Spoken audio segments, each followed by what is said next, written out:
শুভ সকাল বন্ধুরা, নতুন আরও একটি ব্লগে তোমাদের সবাইকে জানাই অনেক অনেক স্বাগত আর ভালোবাসা। তো তোমরা সবাই কেমন আছো? আশা করছি ভালো আছো। সকলে সুস্থতা কামনা করে আবার একটা নতুন ফ্রেশ ব্লগ শুরু করছি।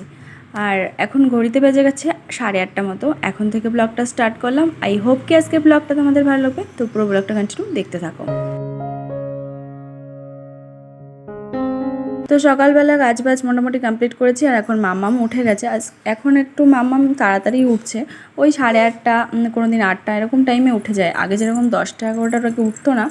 তো সেই কারণে হচ্ছে মামাকে ফ্রেশ ট্রেশ করে খাওয়াতে বসেছি। আজকে একটু দুধ আর ছাতু গুলে নিয়েছি, তো ওটাই ওকে ব্রেকফাস্টে দেবো। আর ও কিছুতেই খাবে না, মুখ টুক সে ভেঙচে পড়ছে। তো যথারীতি অনেক বুঝিয়ে সুঝিয়ে তারপর খাইয়ে এখন বাকি ছিল এই জামাকাপড় কাচাটা। তো জামাকাপড় কেচে এখন মেলে দিচ্ছি। আজকে অনেক জামাকাপড়ই কাচা হয়েছে। তো ওই দিকে কিছু দিলাম আর এই দিকে হচ্ছে বেশ কয়েকটা দিয়েছি, কারণ এদিকটাতে অতটা রোদ্দুর আসে না, তো সেই কারণে শুকাবে না, এই কারণে ওই দিকটাতে ভয়তে ভয়তে গিয়ে মেরে দিয়ে এসেছি।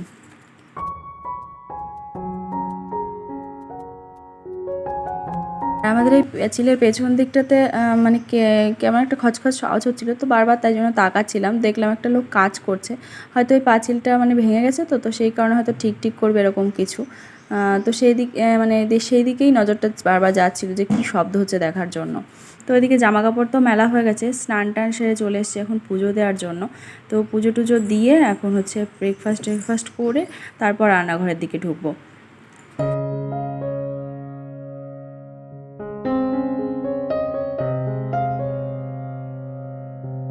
তো আমরা যেখানে আছি না, এখানে বেশ গরম পড়েছে এখন। মার্চ মাস, মানে এত গরম সহ্য করা যাচ্ছে না। তো সেই কারণে একটু ডিহাইড্রেশন হয়ে যাচ্ছে মামামের, একটু টয়লেটেরও সমস্যা হচ্ছে। তো সেই কারণে একটু ওআরএস আনতে বলেছিলাম, তোর পাপা এনে দিয়েছে। এখন সেটাই গুলে মামামকে দেবো। আর আমাদের ওদিকে মনে হয় না এত গরম পড়েছে বলে, কারণ আমাদের ওদিকে ওই বৈশাখ জ্যৈষ্ঠ মাসে এরকম টাইমে বেশি গরম পড়ে। তো এখন তো এত গরম মানে সহ্য করা যাচ্ছে না আর কি, কুলার টুলার চালাতে হবে এরকম অবস্থা। তো ওইদিকে দেখো মামামকে ওআরএসটা দিয়ে এসে এখন চলে এসেছি রান্নাঘরে মানে সবজিগুলো কেটে নিচ্ছি। ওই আজকে কিছুই না, একটু সবজি বলতে ওই বেগুন ছিল আর ওই সজনে ডাঁটা ছিল, তো সেগুলোই এখন কাটছিলাম এখানে বসে বসে।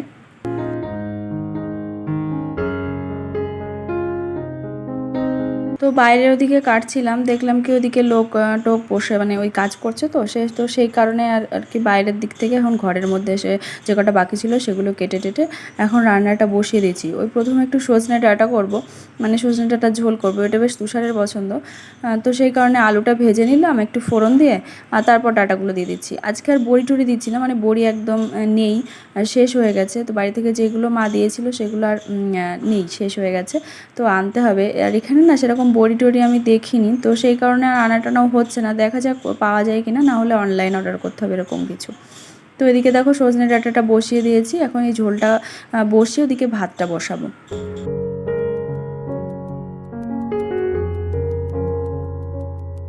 ওদিকে ডাঁটার ঝোল আর ভাতটা বসিয়ে এদিকে মামামকে একটু লেবু খাওয়াতে চলে এসেছি। ওই 11টা মতো বেজে গেছে, তো মামামের আমার সাথেই স্নানও করিয়ে দিয়েছি। তো একটু মুখে মিষ্টি টিষ্টি দিয়ে তারপর এখন লেবুটা খাওয়াচ্ছি, কারণ স্নান করে তো আর মানে ফল খেতে নেই, তো সেই কারণে আর কি। তো ওদিকে আমার এসে দেখি ডাঁটার ঝোলটা হয়েও গেছে, আর এখন করবো বেগুনের ঝাল। তো অল্প একটু মানে তেল দিয়েই না বেগুনের ঝালটা করছি। অনেকে বলতে প্রথম আমি কী করতাম বলতো, একদম ওই ডুবো তেলে না বেগুনগুলো ভেজে নিতাম, তারপর দেখতাম কি তরকারি হয়ে যাওয়ার পর তেলগুলো মানে উপর দিকে ভাসছে। তো সেই কারণে এখন এই রকমভাবেই করি, খেতে খুব টেস্টি হয়, আর তেলও বেশি লাগে না। আর বেগুনতে এমনিতেই তেল প্রচণ্ড পরিমাণে শোষে, তো সেই কারণে এরকমভাবেই করা।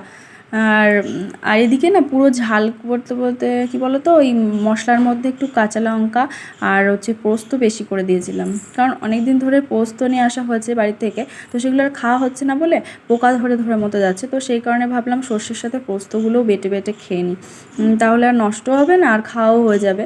তো এদিকে দেখো বেগুনের ঝালটা বসিয়ে দিয়েছি, আর ওদিকে হচ্ছে ভাতটাও হয়ে গেছে। তো এখন ভাতটা উপর দিয়ে দিলাম, আর বেগুনের ঝাল হতে হতে আমার ওই একটা তরকারির সবজি কাটা হয়নি, মানে ঢ্যাঁড়স চচ্চড়ি করবো, তো সেটাও কেটে নিয়ে।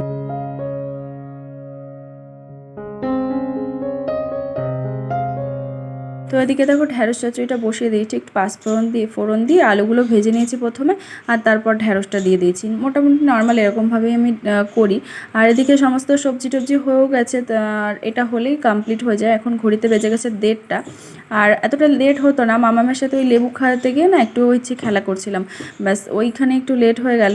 আর দেখলাম কি তুষার আসতেও তো লেট হয়, ও আস্তে আস্তে 2:30-3টে বেজেই যায়, তো সেই কারণে রান্না একটু লেট করলেও অসুবিধে হবে না। তো এটা করলেই তো হয়ে যাবে।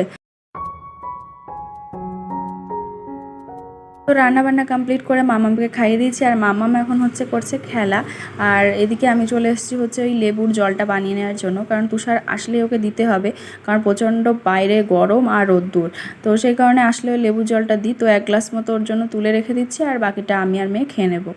আর এদিকে এখন শশা কাটতে বসেছি, মানে তুষার আজকে বলেছিল যে একটু স্যালাড কেটে ঢোকো, তো স্যালাড বলতে আর ওই পেঁয়াজ টেয়াজ টমেটো কাটলাম না, এমনি একটু শশা কেটে লবণ মাখিয়ে রেখে দিচ্ছি, ব্যাস এইটুকুই। 2000 years later. আর এখন হচ্ছে সন্ধ্যাবেলা, একটু রেডি হয়েছি, আমরা 3জনই যাবো একটু বাইরের দিকে। মানে সেরকমভাবে একটু ভালো লাগছে না, তো সেই কারণেই তুষার বলছিল চলো একটু বাইরে থেকে ঘুরিয়ে নিয়ে আসি। একটু ঘুরিয়ে আনলেই না মনটা একটু খুশি হয়। তো কি বলতো, জীবনে আশা প্রত্যাশা যত কম করবে ততই জীবনটা সুন্দর হবে, তো সেই আর কি।